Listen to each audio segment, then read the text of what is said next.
Quelle résistance peut se mettre en place au travail face à l'organisation néolibérale de celui-ci? Quels risques comporte cette résistance? C'est à ces questions et il y a bien d'autres auxquelles nous allons répondre aujourd'hui avec Antoine Duhart, responsable de l'Institut de psychodynamique du travail, chercheur et maître de conférences en psychologie sociale du travail et des organisations à l'Université de Toulouse. Avant de lancer l'épisode, je me présente, je suis Lucretia Azzano, je suis intervenante en organisation et formatrice. J'anime cet épisode avec Denis, que je suis très heureuse de rejoindre au sein de podcast 0, Donc, pour en dire un peu plus sur moi, je mets au cœur de mon travail le développement du pouvoir d'agir des individus et des collectifs. Je m'intéresse à tout ce qui touche au travail réel, vécu, vivant, aux conditions de la coopération et aux modes d'organisation dans les entreprises et les institutions.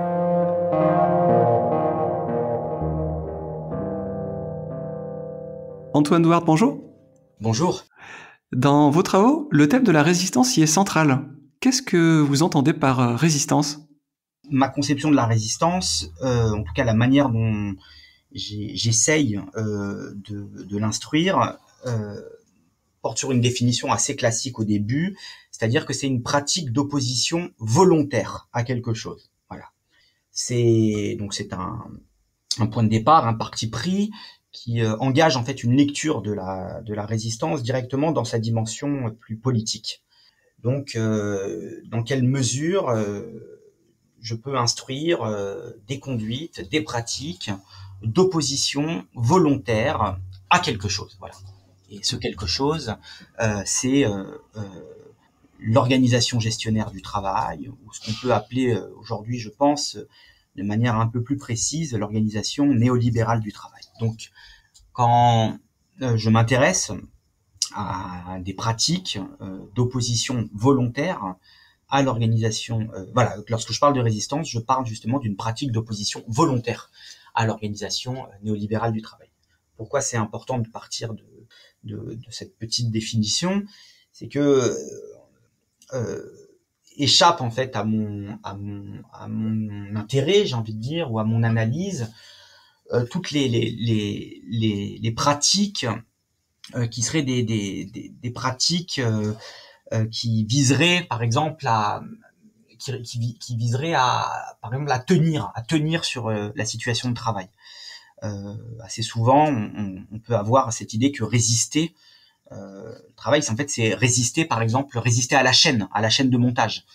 C'est un ouvrage de Michel Pialou et de Christian Corouge, qui est un syndicaliste, qui s'intitule Résister à la chaîne, dans lequel il y a toute une description de la manière dont on résiste à la chaîne, c'est-à-dire comment les ouvriers font pour ne pas tomber malades sur la chaîne de montage. De mon point de vue, ce n'est pas une pratique d'opposition volontaire à l'organisation du travail. Cette résistance à la chaîne du montage, c'est plutôt la description de l'adaptation à la chaîne de montage. Une pratique d'opposition volontaire nous induit tout de suite dans une pratique qui est une pratique de lutte justement à l'organisation néolibérale du travail. Donc voilà un peu déjà le point de départ de ma réflexion, c'est dans quelle mesure je peux, dans mon travail, comprendre le déclenchement d'un certain nombre de pratiques d'opposition volontaire à l'organisation néolibérale du travail. Et peut-être plus précisément par rapport à un lien avec vos interventions dans différentes organisations et institutions, contre quoi et contre qui on résiste? Voilà.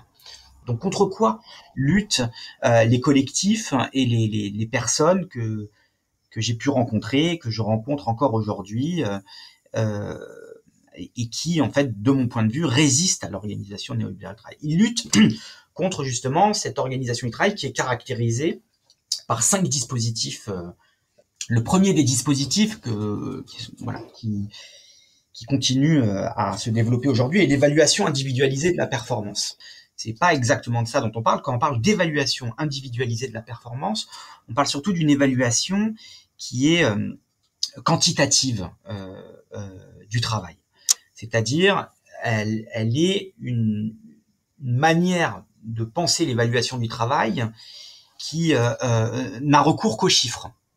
Cette évaluation de la performance passe par la structuration d'indicateurs de mesure qui seraient supposés dire la vérité du travail.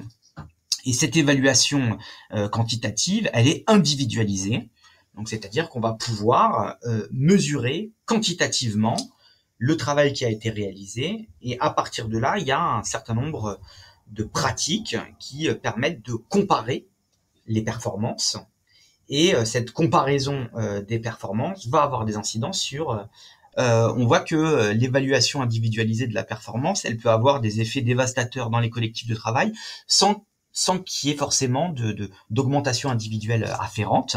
Le simple fait de pouvoir comparer les performances individuelles a des effets voilà, très destructeurs sur les collectifs de travail. Par exemple, le premier dispositif. Le deuxième dispositif qui caractérise l'organisation néolibérale du travail, c'est ce qu'on appelle la standardisation et la normalisation des modes opératoires. Cette standardisation et cette normalisation des modes opératoires, elle est là aussi, donc elle n'est pas très nouvelle, mais il y a vraiment cette idée que pour traiter équitablement les personnes, notamment dans les services, eh bien il faut, alors souvent c'est le terme d'harmonisation des pratiques qui est évoqué, mais c'est vraiment cette idée qu'il faut standardiser les modes opératoires, c'est-à-dire il faut faire la même chose avec tout le monde. Cette standardisation et normalisation des modes opératoires, elle passe aussi par différents canaux en fonction des institutions. Dans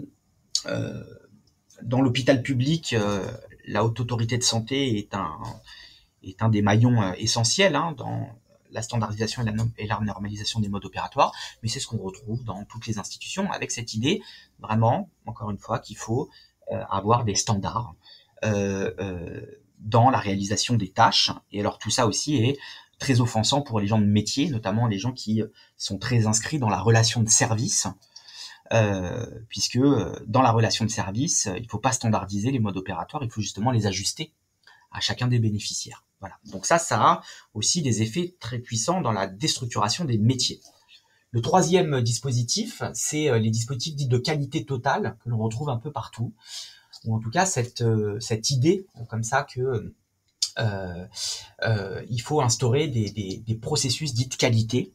Alors je ne vais pas rentrer dans le détail de ce qui est évoqué directement par les qualiticiens, mais en fait il y a plein de dispositifs qui sont aussi des fois des dispositifs réglementaires et juridiques qui imposent la mise en place de cette démarche dite de qualité. Alors, un des exemples aujourd'hui caractéristiques, c'est Calliope par exemple, pour les organismes de formation, dans lesquels on va décider de pouvoir attribuer une certification à partir du moment où l'organisation du travail se plie à la démarche dite de qualité.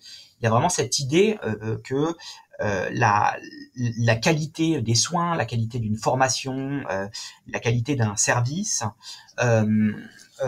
repose en fait sur la mise en place d'un certain nombre de protocoles et de procédures qui, par mobilisation d'un certain nombre d'indicateurs, donc de checkpoints, on va pouvoir mesurer les écarts à la norme, et donc ce qui est la garantie de la qualité d'un service, c'est l'application de la dite procédure qualité, qui est en fait une procédure qui engage en fait l'organisation du travail dans un ensemble en fait de construction de procédures et de boucles de rétroaction qui très rapidement nous éloignent du travail réel.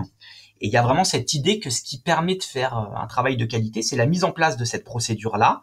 C'est pas du tout le fait de disposer de gens expérimentés et des gens qui disposent d'un métier. Voilà, c'est vraiment cette idée que il faut appliquer cette démarche-là.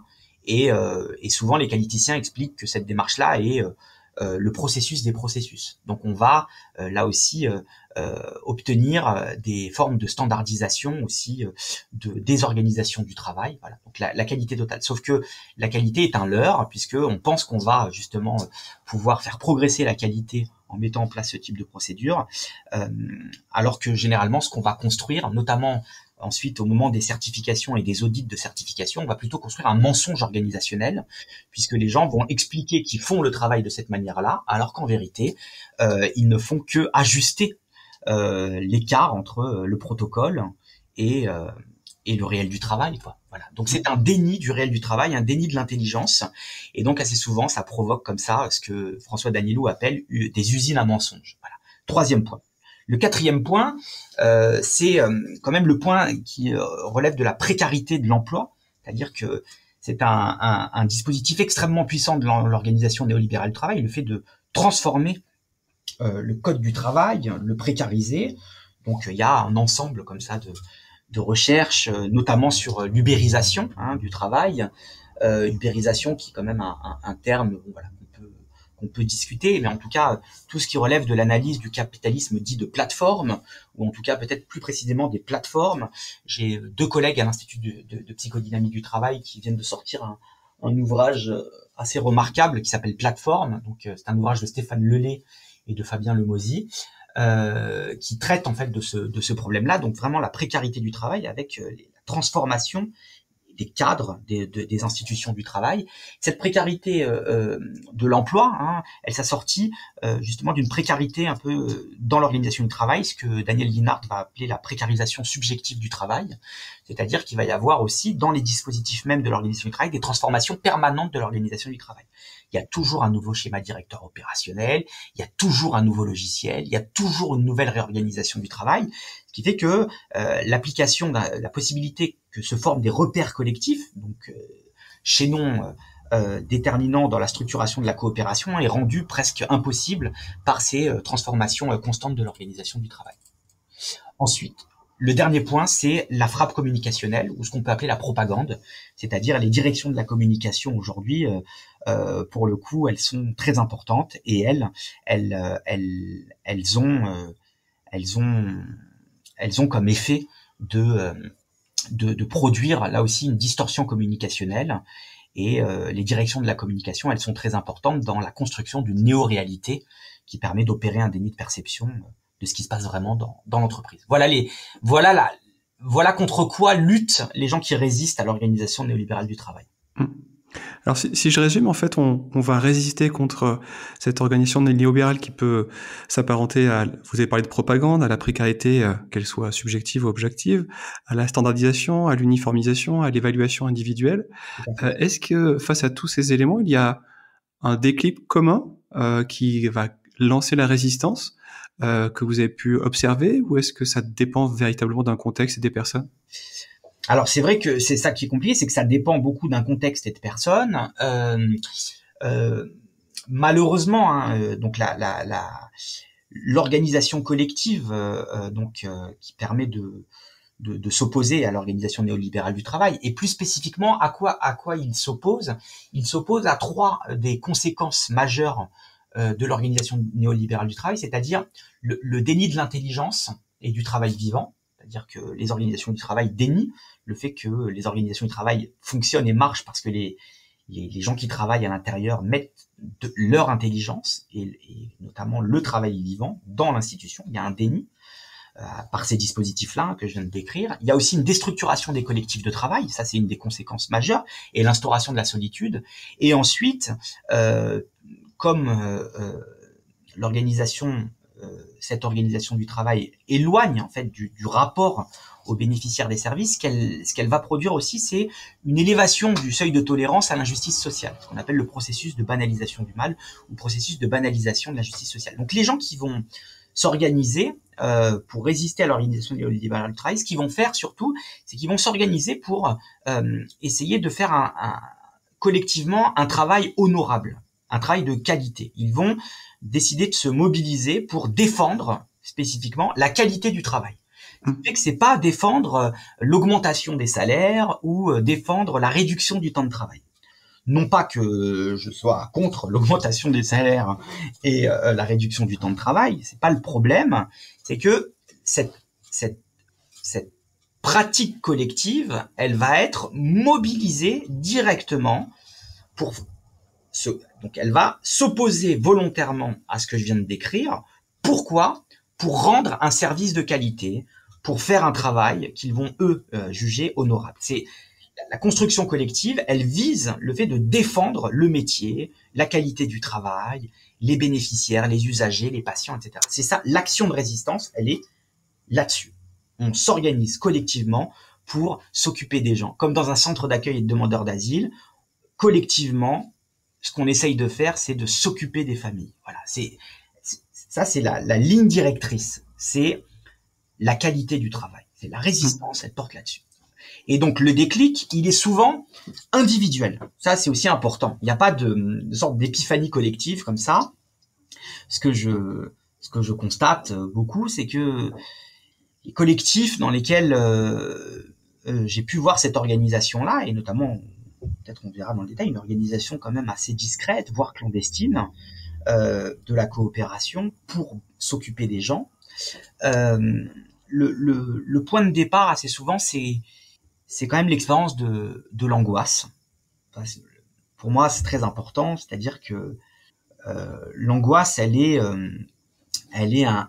un des chaînons intermédiaires décisifs. C'est-à-dire que pour les gens rentrent en résistance dans ce type de situation-là parce que ils font dans leur travail des choses qui, en retour, vont déclencher un conflit psychique.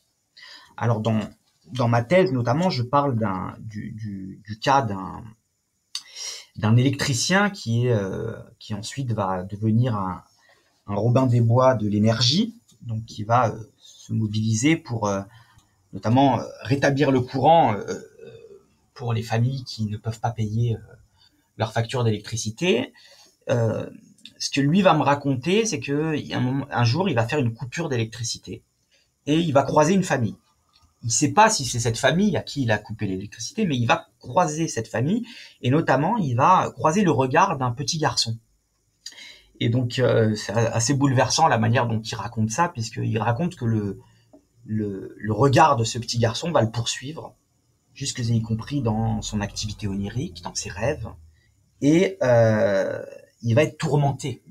Il va être tourmenté par, et donc régulièrement, le regard de ce gamin réapparaît dans sa vie psychique.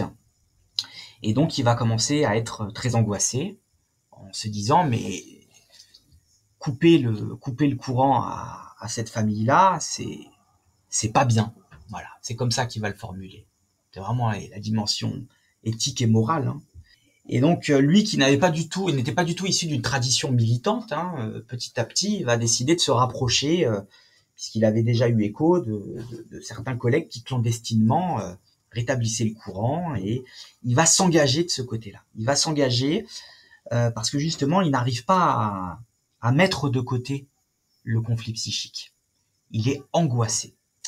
Et ce que je vais retrouver dans toutes les situations dans lesquelles les gens rentrent en résistance, c'est que les gens, dans un premier temps, ils sont angoissés par ce qu'ils font. Et notamment, ils jugent que ce qu'ils font, ça ne va pas. Ils jugent que ce qu'ils font, eh bien, c'est pas bien. Vous voyez, il y a vraiment une dimension très importante qui relève de la capacité à endurer en fait l'angoisse, et notamment l'angoisse de celui qui n'a pas forcément bien fait. Donc, ce qui fait que c'est très difficile, vous voyez, que les gens arrivent à supporter ça. Dans l'immense majorité des cas, on se défend contre ce conflit psychique-là, contre cette souffrance qui a un nom, c'est la souffrance éthique. Cette souffrance qui vient du fait de consentir à réaliser des actes qui vont à l'encontre de son sens moral, de son propre sens moral. Et ce qui est vraiment très, très touchant, c'est de voir que c'est des gens qui n'arrivent pas à se cliver, c'est-à-dire c'est des gens qui n'arrivent pas à se séparer en deux et en quelque sorte à laisser de côté le sens moral dans une part de leur vie, c'est-à-dire le travail, pour ensuite le faire fonctionner dans une autre part de leur vie, à l'extérieur du travail. Ils ne se clivent pas. Et donc, un des moteurs premiers de cette résistance-là, c'est la souffrance éthique. Et notamment la capacité à l'endurer et à la penser. Et donc, rencontrer des gens comme ça, c'est assez bouleversant. Parce que c'est des gens qui, tout de suite, ne sont pas uniquement dans la dénonciation. Ils sont là et ils vous disent, en fait, moi, je me suis engagé parce que ce que je faisais, ça n'allait pas. Et quand on rencontre des personnes comme ça, c'est vraiment très émouvant et très touchant. Et alors là, eux, eh bien, ils vont décider de s'engager. Ils vont chercher 1, 2 collègues. Et ces 1 ou 2 collègues, eux aussi, sont tourmentés. Et donc, une fois qu'ils sont 2, Une fois qu'on est 3, 4, on n'est plus tout seul. Et c'est là que démarre la résistance.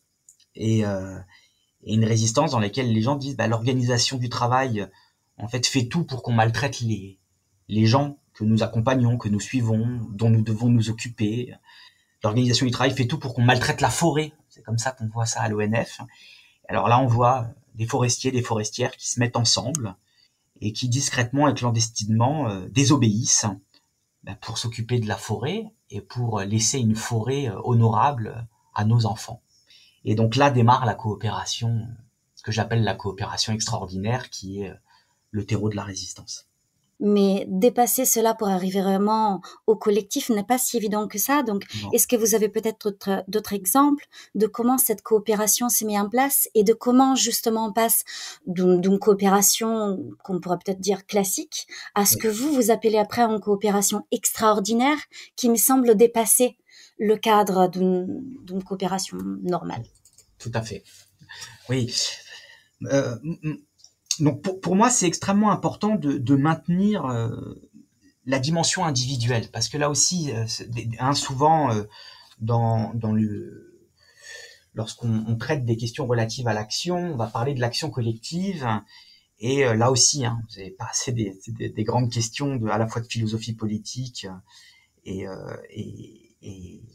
également de sciences politiques, de comment l'action collective démarre. Donc, en tout cas, moi, ce que j'ai constaté, c'est que faut ne pas lâcher cette expérience individuelle qui passe par un conflit intrapsychique. Voilà. Comment elle démarre cette coopération? Elle démarre par une discussion, par une délibération dans laquelle je peux, moi, qui doute sur la validité de ma position, qui doute sur la dimension éthique de mes actes, en fait, je peux en parler à quelqu'un, je peux en discuter, je peux le délibérer. Et cet autre, il est capable aussi de me confier ses doutes également. Donc la délibération, elle part de là, de la possibilité de partager ses doutes, qui sont des doutes qui portent spécifiquement sur le travail, la qualité du travail, la dimension éthique, ce qui est juste et ce qui ne l'est pas dans le travail. C'est très important.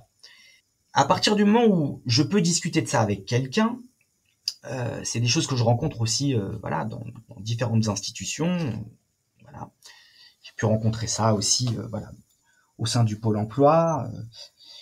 Les gens se mettent à discuter de leurs doutes et à partir de là, décident par la discussion d'essayer de s'organiser pour continuer à bien faire le travail. Ce qui est important, c'est que lorsque démarre cette délibération et que petit à petit on arrive à trouver des comparses pour faire ce travail-là, la coopération qui se construit, elle se construit avec des individus qui, quand même, se sont dépris de la reconnaissance institutionnelle. C'est un point très important. C'est-à-dire que c'est pour ça que c'est tellement compliqué, c'est que l'action de résistance, elle passe par le fait de se désaliéner en quelque sorte de l'attente de reconnaissance de l'institution, puisque l'analyse qui est faite, notamment de l'institution, ces institutions qui sont structurées par l'organisation néolibérale du travail, si j'ai une reconnaissance de cette institution, c'est que j'ai une reconnaissance du fait que je détruis mon métier et que quand même je ne m'occupe plus convenablement des gens. Donc ce sont des gens qui s'organisent collectivement et qui n'attendent plus de reconnaissance de l'institution. Ils continuent à attendre une reconnaissance, mais cette fois-ci, c'est une reconnaissance qui dépasse le cadre uniquement de leur organisation du travail, mais qui est en fait une reconnaissance de la dimension politique de leur travail. Ils attendent, en fait, et que tout ce qu'ils font puisse être reconnu comme étant une contribution à l'œuvre collective et à ce que Christophe Dejour reprend d'un philosophe qui s'appelle Michel Henry, la possibilité d'honorer la vie. Donc cette coopération, elle est très importante et elle est extraordinaire parce qu'elle se déprend de l'attente de reconnaissance de l'institution pour, en quelque sorte, se mobiliser plutôt du côté de l'édification de la société et la contribution à à l'œuvre commune et à la construction de la cité. Qu'est-ce que je vais laisser moi dans mon travail, peut-être à la société et aux générations futures. C'est pour ça que certains militants de l'ONF, des forestiers, des forestières, posent comme axe principal de leur action cette interrogation qui est: quelle forêt pour nos enfants? Donc la coopération extraordinaire, elle est spécifiquement articulée aux politiques et à la capacité de construire quelque chose qui nous permette d'honorer le travail, d'honorer la vie, et qui va les faire rentrer directement dans une pratique d'opposition à l'organisation néolibérale du travail, puisqu'elle implique en fait une destruction de cette qualité. Et donc, pour conclure, voilà, c'est individuellement des gens qui ont des doutes se mettent à se parler, et de cette discussion naît de nouvelles pratiques. Voilà. Antoine Douart, merci. Merci à vous. Merci.